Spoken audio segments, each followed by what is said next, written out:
democratizing education itself, I have to approve of that. But there are some real problems that are worth bearing in mind. Caution needs to be taken. And I brought up some of those earlier, but one caution is, let me give you an example. I teach asylum seekers every Saturday in Chungking Mansions. And these guys hate gay people. They're very well educated often, they're well educated Muslims. It makes noise, so I'll put this down. But yet they say things like, if my daughter were born lesbian, I'd kill her. Now, we can't agree with that, but that is a distinct value difference. My automatic impulse is to say, come on, what are you saying? But there is a fundamental chasm. And this has to be remembered. There really is a difference of different societies in the world as to what basic values are. The same thing has to do with equality of men and women. I mean, I believe that as deeply as anything I believe, yet a lot of the men I know certainly don't believe it. They think wives should be at home bearing babies. And if women talk too much, they should be punched. Now, again, that's disgusting views for us, but there are value differences in the world. This comes back to what we're seeing here, that these videos, and I'm speaking particularly of Daphne Keller's video, are very Western in their values often. In science and technology and business, fine. But when you come to other values, it becomes really a problem. And I don't know what the solution to this problem is. Part of me says, hey, people have some of these values. I think they're bad values. Let's teach them. But on the other hand, hey, who am I to say what's right or what's wrong? And I'm aware of the legacy of my country, the United States, which is widely hated around the world, it seems, for telling other people what to do. Let me give you one example. I had one asylum seeker tell me, you know, I hate the U.S. because Hillary Clinton came in and told us in Kenya, we need to accept gay people or we wouldn't get any more aid from the U.S. Who is she to tell us that? She's violating our rights.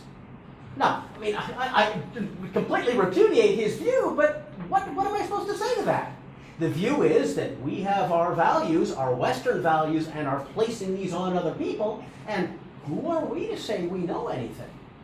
Again, for the technological disciplines, fine, but as soon as you get into the humanities, you've got fundamental differences of value, and maybe you can say, let's teach them our way of doing it, it's better, but that has problems. Or maybe you could say, let's practice cultural relativism, that has problems too. I don't know what the answer is. These videos don't address this.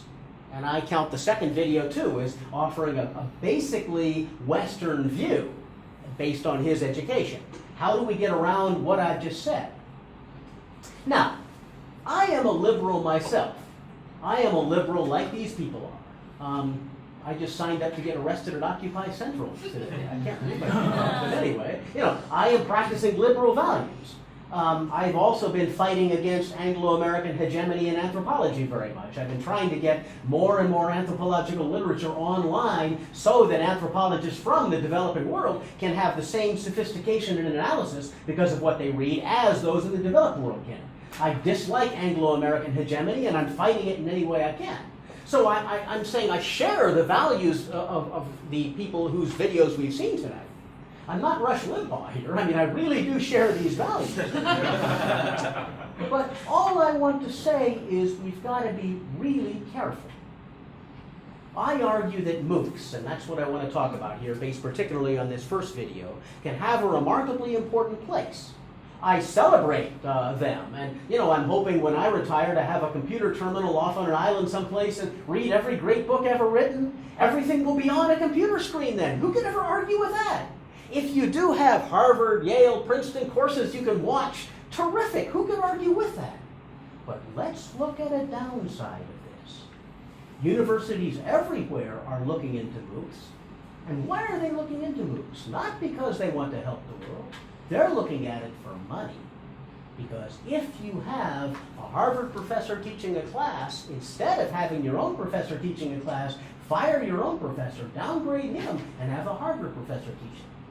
So I would anticipate that in a few decades, we're going to have Harvard, Yale, Stanford, a few other universities, the equivalent of Apple, General Electric, IBM, Nokia, Samsung, the big companies of the world. They're going to franchise.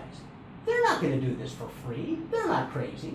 Daphne Keller up here is going to be around for a little while, but pretty soon, accreditation's going to come in. Money is going to be involved, and it's going to be, okay, hey, $3,000 or $5,000 for this degree instead of paying $50,000, or $20,000 instead of $200,000. That's the way it's going to go, and that will be a rather frightening matter. MOOCs aren't going to kill top universities. The top 50 universities in the world are going to continue, but they are going to kill everyone else. Now, here's the question. Who cares? And you could realistically say, who cares about a bunch of professors? They're a bunch of elites anyway. Get rid of them. Let them drive taxis. I'd be a terrible taxi driver, but I won't argue with you on this. You may well be right. But that still may be a real problem, because it seems to me that many of the local teachers you've got are a real force for liberalism and for good in a given society. Let's look at Hong Kong. Who are the organizers of Occupy Central?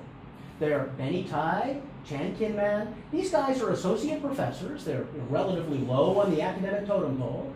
They're, frankly, second-tier academics and second-tier universities. They are leading an important civic campaign, but they're exactly the kind of people that MOOCs would render unemployed. By the way, I don't mean to say that to them. I would get unemployed too, but you get the idea here. That's what would happen.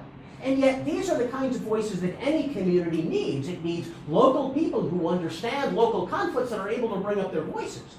If instead you have the corporatization of universities by having a few professors from very rich universities speaking globally, what's going to happen is all those Benny Tais, all those people like me too, will be off in a cubicle grading.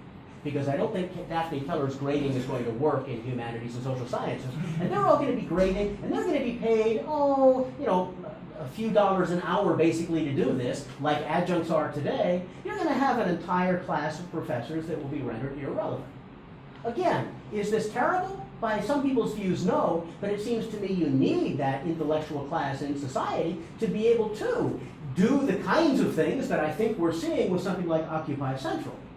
These do represent voices against power in local corners around the world, and that's going to give way. Now, do I fully believe what I'm saying? No, not to be honest with you. In a sense, MOOCs are like the internet. When the internet first came in, a lot of people were saying, oh, this is great, this is terrific, this is the future, it's going to liberate everyone. Other people said, oh no, it's going to make us all really, really, really stupid. We won't be able to pay attention to anything anymore. Both of these are true in different aspects. MOOCs are going to be the same kind of thing. And, of these talks, my own view is I believe 90% of this stuff.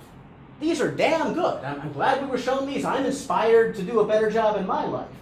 But the big message I want to give you is that caution needs to be taken, because the road to hell is paved with good intentions. That doesn't mean don't try to do good things in the world. It doesn't mean do nothing, but it does mean do something with your eyes wide open. These people may have their eyes wide open and we just couldn't see it in a 20-minute video like this, but real care needs to be taken in any of these, because the ultimate consequences we can't know. And we all are changing the world in what we do. It's a matter of how we change it. So, caution. Okay, that's all I got to say.